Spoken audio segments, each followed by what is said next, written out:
এঁচোড়ের কোপ্তা বানাচ্ছি। দেখুন আলু এঁচোড়গুলো কেটে এভাবে সেদ্ধ করে তারপরে এই একটুখানি এগুলোকে এঁচোড়টাকে একটুখানি হালকা হাতে মেখে নেব।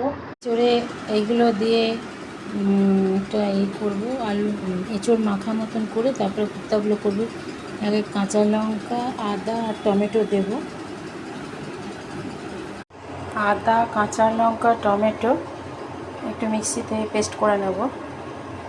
কড়াইয়ে তেল দিয়েছি, একটুখানি হিং দেব। হিংটা দিয়ে দিলাম। এর সঙ্গে মশলাটা আমি এবার একটু দিয়ে কষবো।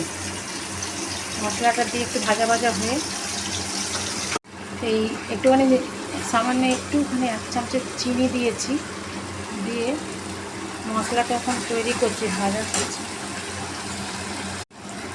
এবারে আমি এঁচোড় ওই মাখাটা দিয়ে দেবো।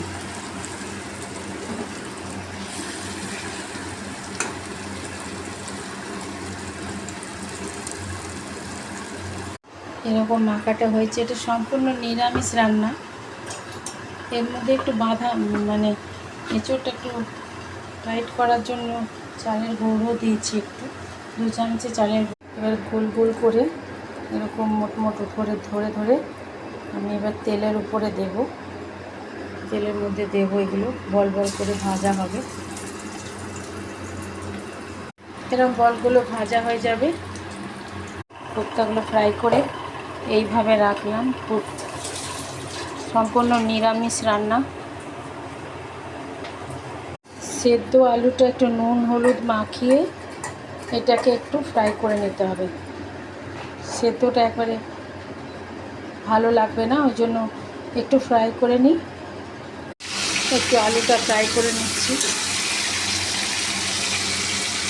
দুটো তেজপাতা দেবো, দুটো দারচিনি। আলুটা ফ্রাই করে নিলাম। মশলাটা কষে নেব।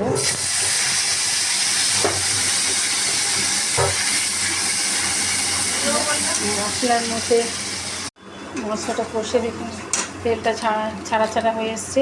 এবারে একটুখানি চিনি দিয়ে দেবো, তারপরে একটু গরম মশলা দিয়ে দেবো একটুখানি। তেলটা ছেড়ে গেছে যেহেতু, আলুগুলো কষে দিলাম। এবারে আমি কোপ্তাটা দিয়ে দেবো, তারপরে আমি একটু জল দিয়ে দেবো। দেখুন রেডি হয়ে গেছে এঁচোড়ের কোপ্তা। কালারটা দেখুন কেমন এসছে।